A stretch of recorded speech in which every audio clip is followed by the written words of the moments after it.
Bonjour à tous, veuillez nous excuser pour ces quelques petites minutes de retard, mais voilà, je vous souhaite vraiment la bienvenue sur ce nouveau webinaire gratuit organisé par le département formation d'achat public. Donc, comme on peut le voir sur la slide suivante, Achat public qui a été créé en 2023 est une entreprise qui est composée d'experts en marché public et qui est leader en France dans le domaine des services aux acteurs de la commande publique. Donc, c'est la première solution utilisée par les acheteurs publics pour la dématérialisation. C'est une source d'information incontournable grâce notamment à son site achatpublic.info. Et puis, ce sont des formations au marché public destinées aux acheteurs publics, mais aussi aux entreprises soumissionnaires que vous êtes. Et donc, cette année, en 2023, ce sont plus de 50 programmes et 600 sessions programmées à Paris, en province et même dans les dom-toms, mais aussi des sessions en classe virtuelle et bien sûr des formations disponibles en intra des 4 personnes intéressées. Donc, sur la slide suivante, je vous ai mis une petite sélection autour du sujet qui va nous intéresser ce matin. Donc, vous retrouverez dans notre offre des formations autour du sourcing, de la rédaction du mémoire technique, de la réponse aux appels d'offres dématérialisés ou encore des formations plus juridiques. Donc, je vous invite à aller regarder tout ça sur notre site et à regarder les formations qui peuvent vous intéresser. Nous serons très heureux de vous y accueillir. Donc, nous sommes ce matin en compagnie de Joël Gombin, qui est le cofondateur et le directeur de Datactivist. Donc, Datactivist, c'est un pure player de l'open data qui accompagne ses clients à travers des activités de conseil et de médiation pour accompagner la réutilisation de données par un public de spécialistes ou de novices. Donc, je vais lui laisser la parole pour ce webinaire intitulé « Analyser la commande publique grâce aux données ». N'hésitez pas tout au long du webinaire à utiliser le petit point d'interrogation que vous devez avoir sur votre écran qui va vous permettre de poser des questions et je lui relayerai en fin d'intervention. Très bon webinaire à tous. Monsieur Gombin, merci. Je vous laisse la parole et je vous dis à tout à l'heure. Merci beaucoup.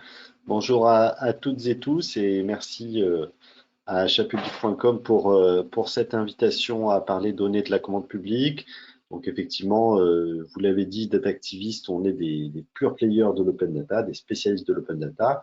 Et en particulier, on a développé depuis plusieurs années maintenant une expertise autour des données de la commande publique, ce qui explique ma présence parmi vous aujourd'hui. Alors, vous allez le voir, je vais essayer, dans un temps relativement limité, de vous parler des données de la commande publique et de ce qu'on peut en faire avec leur potentiel, mais aussi leurs limites. Hein. Donc, en essayant d'être assez honnête sur le sujet, et je suis d'autant plus que je ne vends pas de solution sur le sujet, je ne vends pas un produit. Donc, c'est vraiment un retour d'expérience de praticien. Tout d'abord, de quoi parle-t-on quand on parle de données de la commande publique? Pour le comprendre, il faut revenir au cycle de vie de la commande publique que j'ai schématisé ici un peu grossièrement en 4 étapes. Donc, tout en amont, on a la stratégie achat qui va se décliner en une programmation d'achat. Et aujourd'hui, cette programmation d'achat peut se traduire par la publication de données de programmation. L'État s'est doté d'une plateforme qui s'appelle Approche, mais il y a aussi d'autres outils, soit développés par des prestataires, soit développés en propre par certains acheteurs ou regroupements d'acheteurs. Il y a pas mal de plateformes régionales aujourd'hui, par exemple, qui permettent la publication des programmations d'achat des différentes collectivités d'un territoire. Ensuite, on passe à la phase de consultation. Donc, lorsque un marché est ouvert, un appel d'offres est lancé. Et cette phase de consultation va donner lieu à plusieurs choses. D'abord, évidemment, un dossier de consultation des entreprises, le fameux DCE, va être publié sur un profil d'acheteur. Ce qui est intéressant, c'est de noter que ces éléments-là, le DCE, n'est consultable que le temps de la consultation et que dès lors que la consultation est finie, les DCE ne sont plus accessibles au public. Mais il y a un certain nombre d'acteurs, j'en ai mis quelques-uns sur ma slide, mais il y en a d'autres qui se sont spécialisés dans la collecte de ces DCE, pardon, et donc qui les archive ou qui facilite l'accès à ces éléments, puisque on a la spécificité en France d'avoir un paysage où chaque acheteur potentiellement peut avoir son propre profil d'acheteur, et donc du point de vue de l'entreprise, du point de vue de l'opérateur économique, il y a une grande multiplicité de profils d'acheteurs à consulter. Et donc, c'est pourquoi on a des vecteurs plus, des J360, des MPF et autres qui vont centraliser l'ensemble de ces données et en faciliter l'accès. Par ailleurs, ces consultations donnent aussi le plus souvent lieu à des avis de consultation qui sont publiés au BOMP ou éventuellement au TED au niveau européen. Là, on est plus dans des problématiques de conformité juridique pour la validité de la consultation, pour la publicité de la consultation, mais qui permettent de récupérer un certain nombre de données. On y reviendra tout à l'heure. Une fois la consultation achevée, les opérateurs ont déposé leurs offres, l'acheteur va pouvoir attribuer son marché, et c'est à cette phase d'attribution qu'on a le plus de données, ou en tout cas le plus de données ouvertes qui sont produites. D'une part, on a les données essentielles de la commande publique, les fameuses DECP, on en parlera beaucoup aujourd'hui, qui sont des données dont la publication est rendue obligatoire par le Code de la commande publique, j'y reviendrai tout à l'heure. On a également, et cela depuis d'assez nombreuses années maintenant, le recensement économique de la commande publique, le REAP, qui permet d'avoir une analyse, une vision de la réalité économique des achats publics et qui est plutôt rempli manuellement ex post par les acheteurs. Et puis, on a à nouveau à ce stade des avis d'attribution qui sont publiés au BOMP ou au TED, en tout cas lorsqu'on est au-delà des seuils européens, et ça peut l'être même lorsqu'on est en dessous des seuils. Et puis, les données, en particulier les données BOMP, TED, potentiellement aussi les données de ECP, sont utilisées par des outils de veille et d'analyse de marché. J'en ai bien un exemple ici avec Maya. Il peut y en avoir d'autres. Et puis, dernier point, la phase d'exécution, qui est une phase qui donne lieu à la production de données essentiellement financières dans les systèmes d'information financiers des acheteurs, puis dans Chorus. C'est une phase qui potentiellement peut produire beaucoup de données, et des données assez fines, puisque là, on est dans la réalité de la réalisation du marché, hein, dans les bons de commande, dans le paiement des factures, etc., mais qui, pour l'heure, ne donne lieu à aucune ouverture de données, à aucune publication de données ouvertes, malgré l'intérêt que ça pourrait présenter, et la polémique autour de l'affaire McKinsey l'a montré, puisque l'État s'est montré en peine d'établir la réalité des montants dépensés dans le cadre de ces missions de conseil. Donc, vous l'avez compris, l'open data, donc c'est-à-dire l'open data, c'est quoi? C'est des données ouvertes, c'est-à-dire librement accessibles et réutilisables par tout un chacun. L'open data, aujourd'hui, dans le monde de la commande publique, concerne principalement la phase d'attribution. Pas uniquement, on a à la phase de consultation des données ouvertes via le BOMP principalement.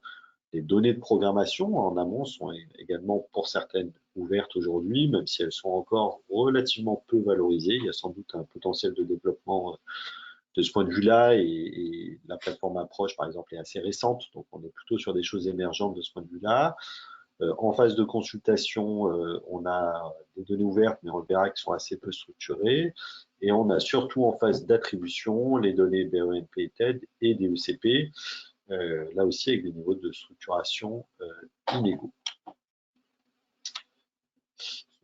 Je précise aussi, j'indique aussi que sur ces questions d'open data et à la fois de réalité et de potentiel d'open data, on a eu l'occasion chez Data Activist de réaliser il y a quelques années maintenant un livre blanc sur le sujet, en partenariat avec le SGAR Occitanie et un projet qui s'appelait Scope, qui est un livre blanc qui envisage un peu le potentiel que pourrait avoir l'ouverture des données de la commande publique au-delà de ce qui est déjà réalisé aujourd'hui, que j'ai indiqué, et notamment en travaillant sur l'ouverture des données à la phase de consultation, ce qui, vous le verrez, ouvrirait beaucoup de possibles. Donc j'ai mis l'URL, ce livre blanc est librement accessible sur notre site.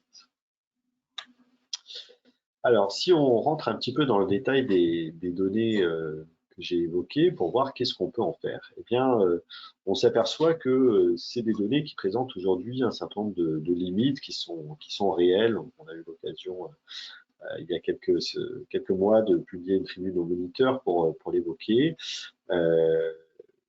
Il y a un certain nombre de limites. D'abord parce que les données du BONP ne concernent que les plus gros marchés. Lorsqu'on est au-delà des seuils européens, alors certains acheteurs publient volontairement des avis de consultation et d'attribution au BONP, notamment sur des MAPA au-dessus de 90 000 euros, mais même parfois en dessous, parce que c'est évidemment autorisé. Néanmoins, on n'a aucune garantie sur l'exhaustivité de ces données. On sait que c'est exhaustif uniquement au-delà des seuils européens. Surtout, ces données sont peu structurées. Si vous avez déjà eu sous les yeux un document, un avis du BONP, ben vous savez que c'est un avis dans lequel on a essentiellement du texte libre, et en particulier, les champs ne répondent pas pour la plupart à des référentiels. Il y a quelques exceptions, mais en particulier, ni les acheteurs ni les titulaires ne sont identifiés par un identifiant unique de type SIRET. Alors, à l'inverse, les données essentielles de la commande publique, les DECP, représentent, elles, pour leur part, le cœur de l'open data en matière de commande publique. Donc, ces données sont prescrites par l'article L 2196-2 du Code de la commande publique. Pardon, j'ai avancé sans le faire exprès. Elles prescrivent de manière précise la liste des données qui doivent être publiées et le format dans lequel ces données doivent être publiées, ce qui au moins théoriquement, est plutôt un avantage pour les réutilisateurs parce qu'on a une garantie sur ce qu'on va trouver dans ces données et sous quelle forme. Néanmoins, malgré ces avantages, auxquels il faut rajouter d'ailleurs le fait que, pour le coup, ces données font appel à des référentiels, et notamment on a bien des numéros de SIRET pour les acheteurs et pour les titulaires, donc on peut très facilement réidentifier qui sont les acheteurs ou les titulaires concernés. Néanmoins, c'est un certain nombre de limites. La première, c'est le mode de diffusion de ces données. La loi prescrit aujourd'hui une publication sur les profils d'acheteurs, et c'est la seule obligation en fait qui pèse en matière de publication de ces données, c'est de les publier sur les profils d'acheteurs. Or, comme je l'ai indiqué plus tôt, en France, on a presque autant de profils d'acheteurs que d'acheteurs, malgré les phénomènes d'utilisation, et donc ça rend la centralisation de ces données assez difficile.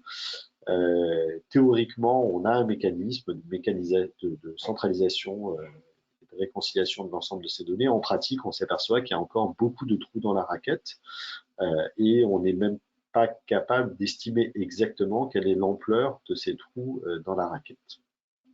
Donc ça, c'est une vraie première difficulté. On sait qu'il y a beaucoup d'acheteurs pour lesquels on ne récupère pas les DECP.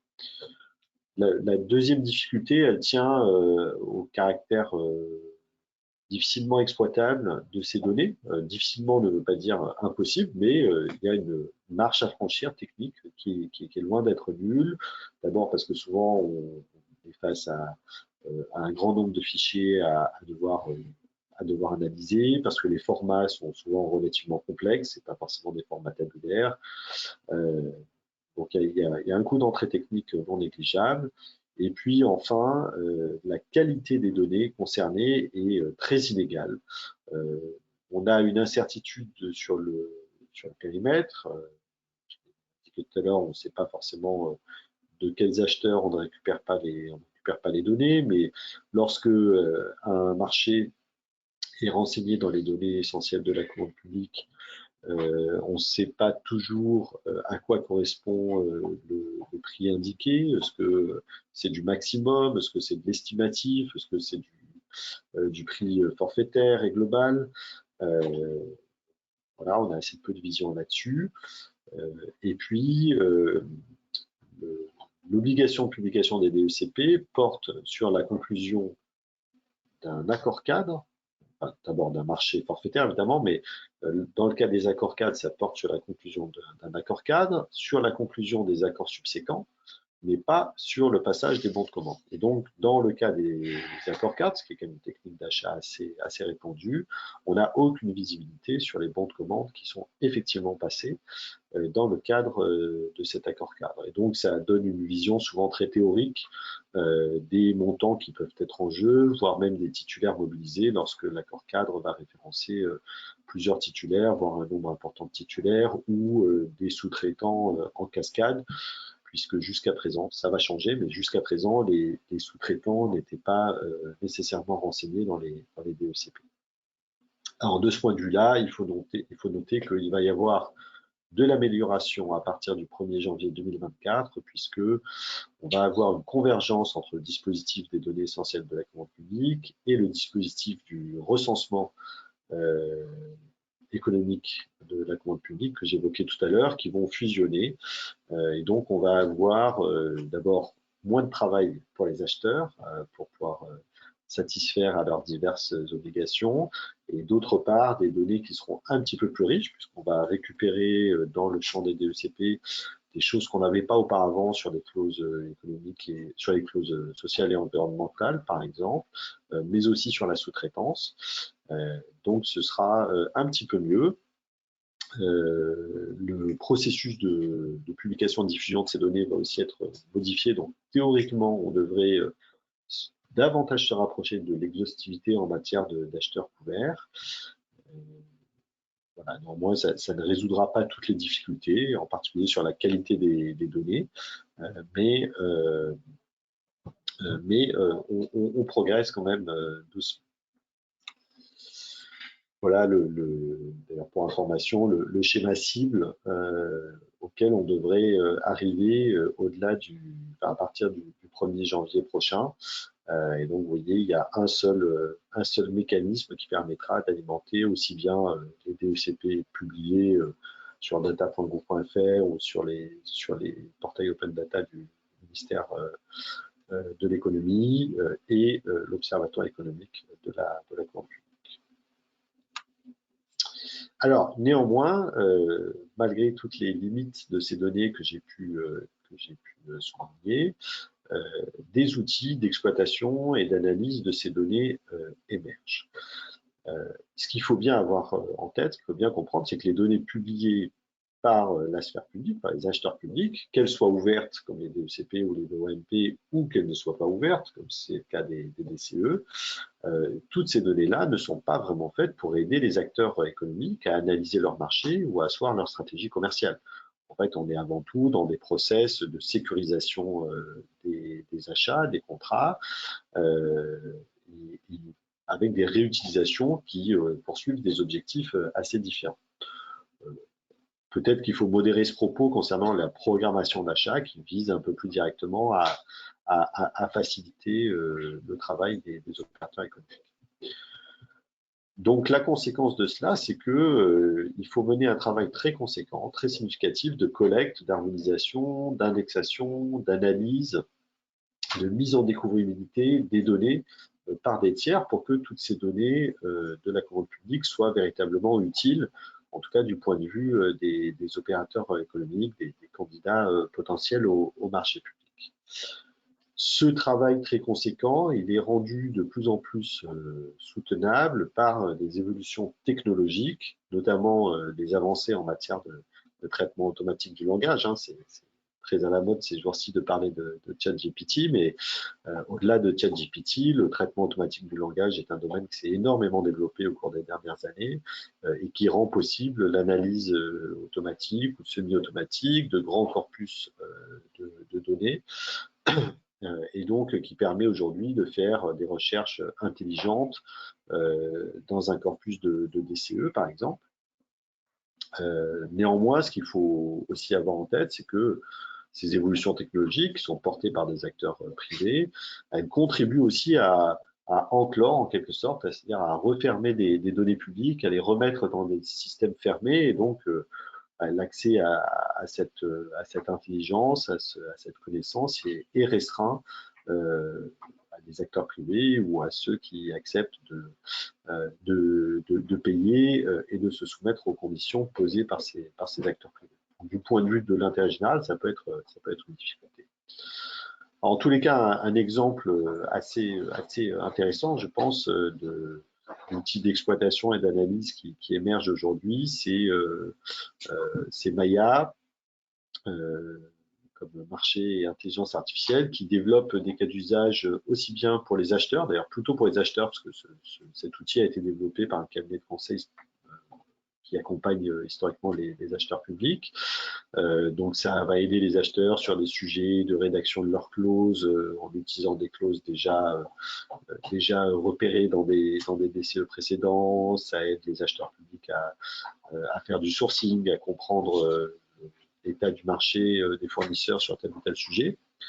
Mais ça aide également les opérateurs eux-mêmes à comprendre leur concurrence, leur marché, qui sont les acheteurs qui interviennent dans leur domaine, etc. Je prends cet exemple-là parce que il est parlant, mais il y en a évidemment d'autres, et c'est pas de la publicité pour telle ou telle solution que je cherche à faire ici. Alors, pour avancer et être peut-être un tout petit peu plus concret et opérationnel et pas trop long, je voudrais dire deux choses aux acheteurs d'une part, et je sais qu'il y en a un certain nombre qui nous regardent aujourd'hui, et puis aux entreprises d'autre part. D'abord, pour les acheteurs, je pense qu'il est important de rentrer dans une logique de manger votre propre pâté pour chien. Je reprends là une expression anglaise, eat your own dog food, qui veut dire en fait être le propre réutilisateur de ce qu'on fait. Le meilleur moyen de s'assurer de la qualité de ces données, c'est de les réutiliser. Et donc, vos données, les données que vous produisez dans le cadre de votre commande publique peuvent devenir un outil de pilotage de votre politique achat en transparence pour l'ensemble des parties prenantes. J'ai mis deux exemples sur cette slide. La première, c'est l'Observatoire des données de l'achat public qui a été développé par la région Bretagne et qui est vraiment un outil assez remarquable qui s'inscrit en cohérence avec le SPASER de la région. Donc le SPASER, c'est le schéma de promotion des achats responsable. Il manque des mots et je les ai plus en tête à l'instant. Mais grosso modo, la région a défini une politique et une stratégie d'achat public qu'elle a déclinée en indicateurs et ensuite ces indicateurs sont alimentés par des données qui sont en plus ouvertes. Donc vraiment, que ce soit les élus, les agents de la commande publique, les agents des métiers, les entreprises du territoire ou les simples citoyens, chacun peut vraiment aller explorer et comprendre ce que fait la région avec l'argent public et comment elle achète, qu'est-ce qu'elle achète, avec quel délai de paiement, à quelles entreprises, etc. Donc je vous invite à aller voir cet observatoire, il est assez intéressant et assez pionnier aujourd'hui en France, même si d'autres collectivités se lancent dans des démarches du même ordre.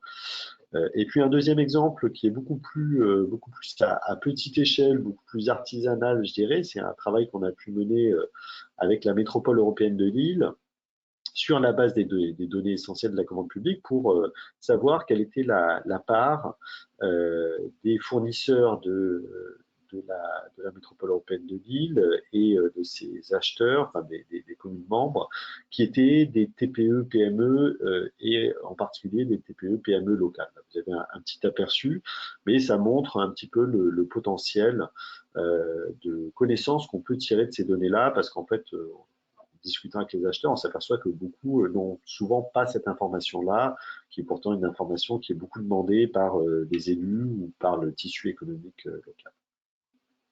Donc, voilà, le message, c'est de dire, commencez à utiliser vos propres données et ça vous mettra dans une logique vertueuse d'amélioration de la qualité et de l'accessibilité de ces données.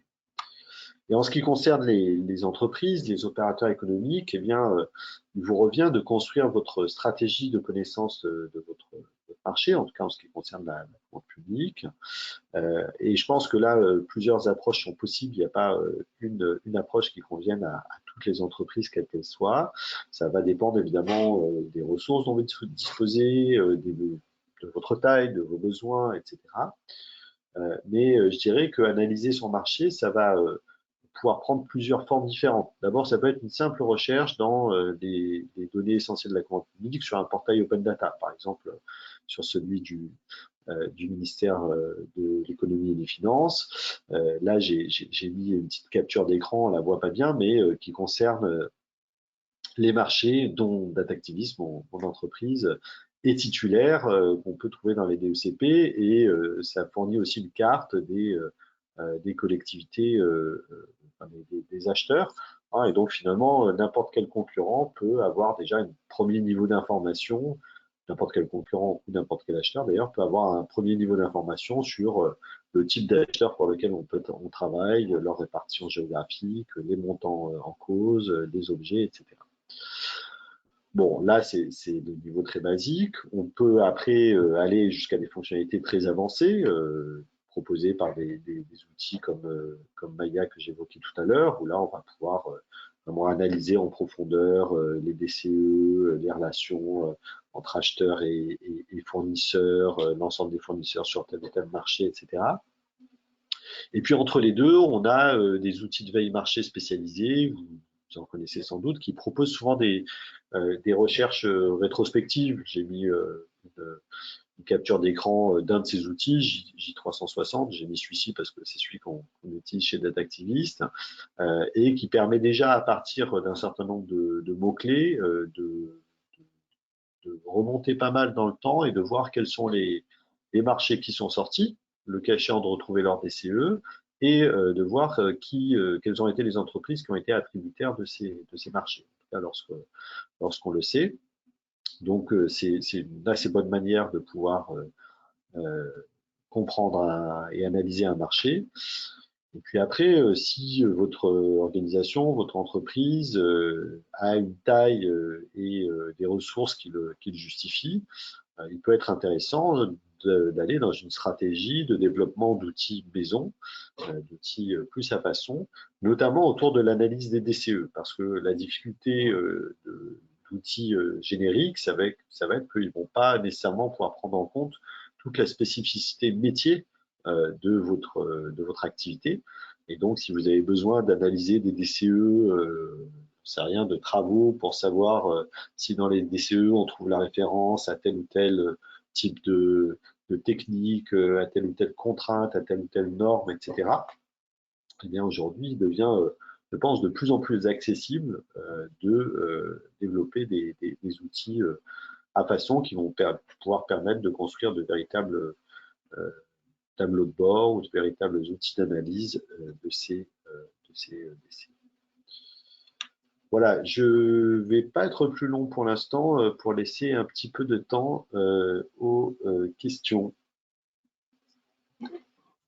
Bah, écoutez, Monsieur Gombin, je vous remercie infiniment pour cette présentation très claire et exhaustive. Alors, je n'ai pas de questions pour le moment. Je pense que vous avez été tout à fait clair ce que je viens de dire. Donc voilà. Il y a peut-être quand même une question autour de. Vous avez parlé d'outils maison. Qu'est-ce que vous entendez en fait par ça? Oui, outils maison, ça veut dire des outils qu'on va développer soi-même, ou en tout cas pour ses propres besoins. Soi-même, ça peut être via des prestataires, mais pour ses propres besoins.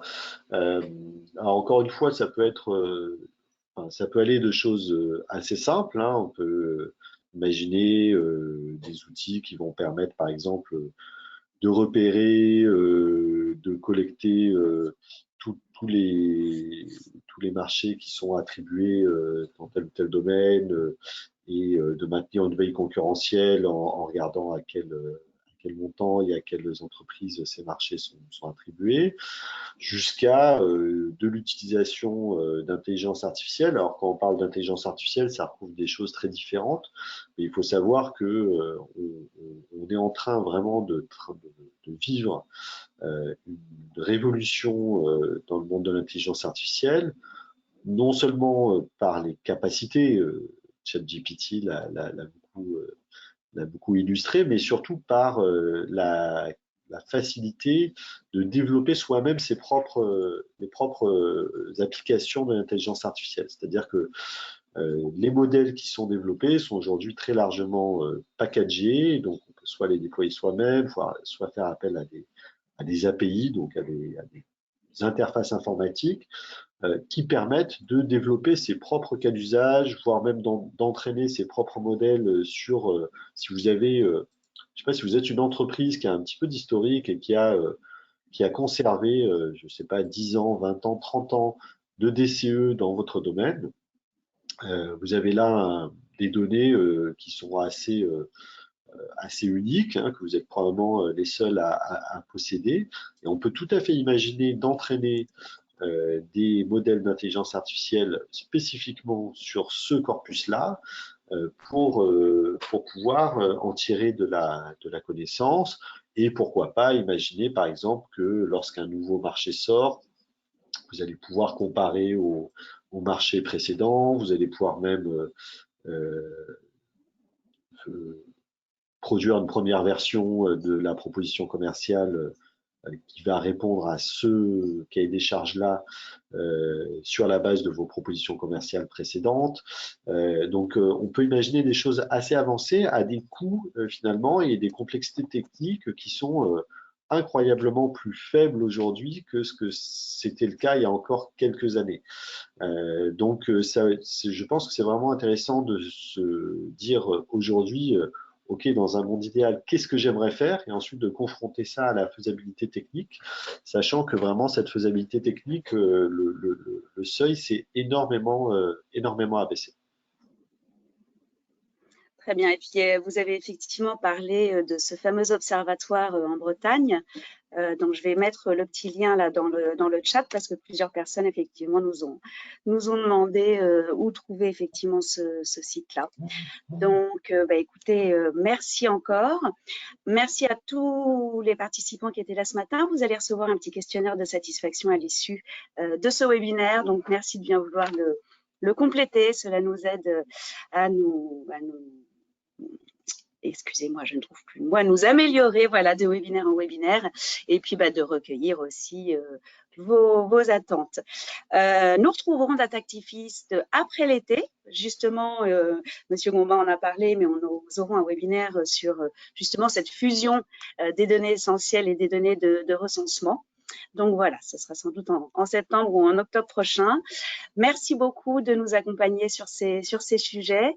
Je vous souhaite à Avec tous plaisir. une très bonne journée, un bon appétit et à bientôt pour un nouveau webinaire achat public. Merci Monsieur Gombin. Merci à vous. Bonne journée. Au revoir.